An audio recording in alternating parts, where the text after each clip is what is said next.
اقیموا الصلاۃ وآتوا الزکاۃ، جہاں ہم نے پچھلے کچھ دنوں کے اندر عبادات میں روزے کی اہمیت کے اوپر قرآن حکیم سے روشنی ڈالی، اور جہاں ہم نے نماز کی فرضیت کے بارے میں اللہ تعالیٰ کے احکامات کو جاننے کی کوشش کی، تو جہاں اللہ تعالیٰ نے قرآن مجید کے اندر اقیم الصلاۃ نماز قائم کرو، تو اس کے ساتھ ایک اور عبادت کا فرض قرار دیا، اس کا حکم دیا، وہ کیا ہے؟ وآتوا الزکاۃ، اور زکوٰۃ ادا کرو۔ زکوٰۃ مالی عبادت ہے جس کا تعلق مال کے خرچنے سے ہے، اور زکوٰۃ کا لفظ زکی سے نکلا ہے جس کے معنی تزکیہ نفس ہیں، اپنے نفس کو پاک کرنا ہے، اور زکوٰۃ کی لفظی معنی پاک ہونا، نشو نما پانا اور بھرنا ہے، اور اس سے مال کی صفائی بھی ہوتی ہے اور انسان کے باطن کی بھی صفائی ہے۔ مراد یہ کہ انسان کے اندر مال کی محبت ختم ہو جاتی ہے۔ زکوٰۃ ہر صاحب نصاب شخص کے اوپر فرض قرار دی گئی ہے۔ وہ شخص جس کے پاس 7.5 تولے سونا، 52.5 تولے چاندی یا ان دونوں کے برابر رقم موجود ہو، اور وہ چیز پورا سال اس کے پاس موجود رہی ہے، تو اس کے اوپر 2.5%، 2.5% زکوٰۃ فرض ہے۔ مثال کے طور پر اگر 7.5 تولے سونے کی قیمت اندازاً 10 لاکھ ہے، تو اس کے اوپر 25,000 زکوٰۃ فرض ہے۔ مال کا 2.5% اللہ کی راہ کے اندر خرچ کرنا پڑے گا، اور یہ ہر صاحب نصاب کے اوپر فرض ہے۔ جیسے اللہ تعالیٰ نے نماز کو، روزے کو، حج کو فرض قرار دیا، اسی طرح نماز کی ادائیگی کے ساتھ زکوٰۃ کی فرضیت کے اوپر بھی زور دیا گیا ہے۔ اور بھی اللہ تعالیٰ نے سورۃ التوبہ کی آیت نمبر 60 کے اندر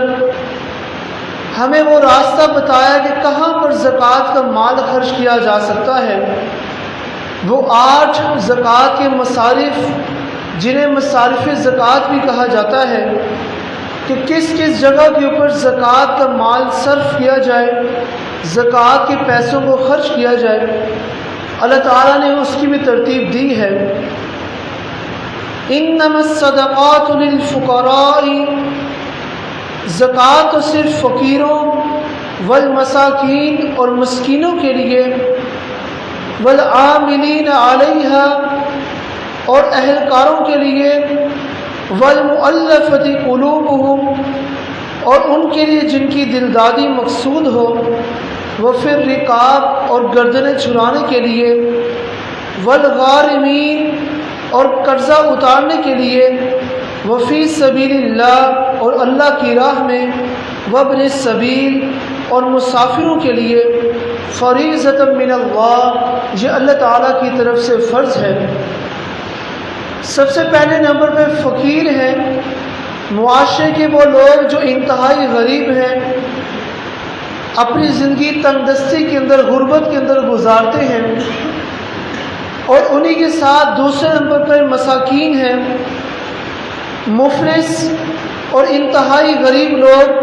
کہ جن کے پاس 2 وقت کا کھانا بھی میسر نہیں، تو ان کے اوپر زکوٰۃ کا پیسہ خرچ کیا جا سکتا ہے۔ اس کے بعد اللہ تعالیٰ نے عاملین کا ذکر کیا، والعاملین علیہا، عاملین سے مراد ایسے لوگ ہیں جو زکوٰۃ کی وصولی کے محکمے کے اندر کام کرتے ہوں، ایسا محکمہ جو گورنمنٹ کی طرف سے قائم کیا جائے اور وہاں کے اہلکار لوگوں سے زکوٰۃ اکٹھی کرتے ہوں، تو ان عاملین کے اوپر بھی زکوٰۃ کا پیسہ خرچ کیا جا سکتا ہے۔ والمؤلفۃ قلوبہم، اور وہ شخص کہ جو اسلام میں نیا آیا ہو، جس نے اسلام کو نیا دین کے طور پر قبول کیا ہو سکتا ہے کہ وہ شخص غربت کی وجہ سے یا حالات کی تنگ دستی کے باعث دوبارہ اسلام سے پھر جائے، لہٰذا اس کے لیے سامان مہیا کیا جائے، اس کے دل کی خواہشات کو پورا کیا جائے، اور یہ تالیف قلب ہے۔ اور 5ویں نمبر پہ وہ پھر رکاب گردنیں چھڑانا، مطلب کسی غلام کو آزاد کرانے کے لیے بھی زکوٰۃ کے پیسوں کو خرچ کیا جا سکتا ہے۔ والغارمین، اور قرض داروں کا قرض اتارنے کے لیے زکوٰۃ کی رقم کو وہاں پہ صرف کیا جا سکتا ہے۔ اور 7ویں نمبر پہ اللہ نے ذکر کیا وفی سبیل اللہ، اور اللہ کی راہ میں، اللہ کی راہ سے مراد وہ لوگ ہیں جو دین کی سربلندی کے لیے اللہ کے حق پیغام کو آگے پہنچانے کے لیے جہاد کرتے ہیں۔ وہ مجاہدین جو اللہ کی راہ کے اندر نکلتے ہیں،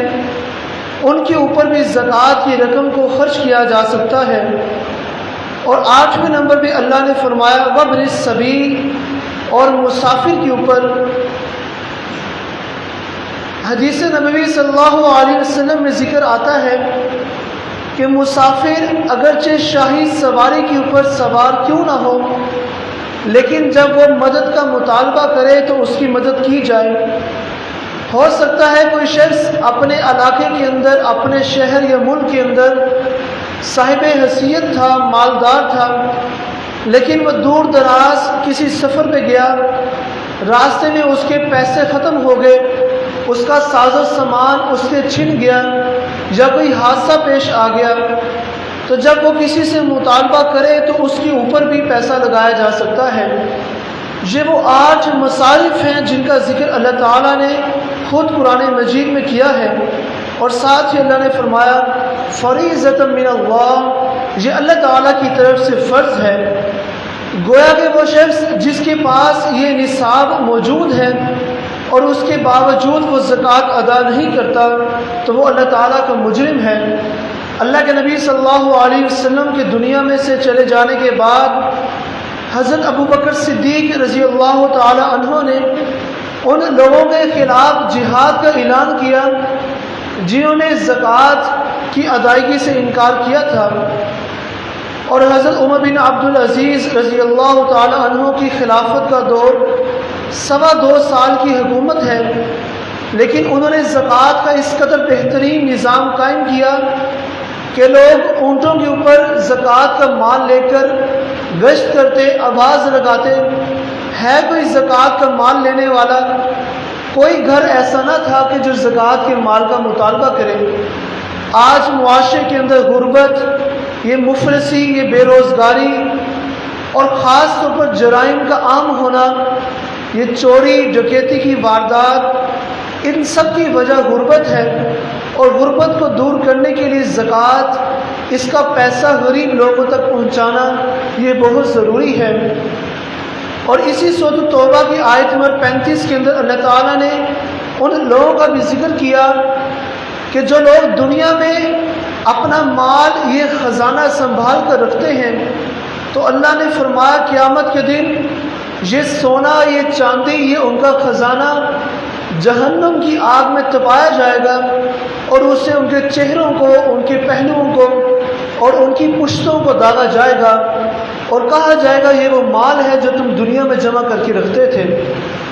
گویا کہ جو چیز اللہ نے فرض قرار دی ہے اس کی ادائیگی، اس کے اوپر عمل کرنا ہر اس شخص کے اوپر لازم ہے۔ خاص طور پر اگر زکوٰۃ کی بات کی جائے تو جو صاحب نصاب ہے، اللہ تعالیٰ سے دعا ہے کہ اللہ تعالیٰ ہمیں اپنے فرائض کو صحیح معنوں پر ادا کرنے کی اور پورا کرنے کی توفیق عطا فرمائے۔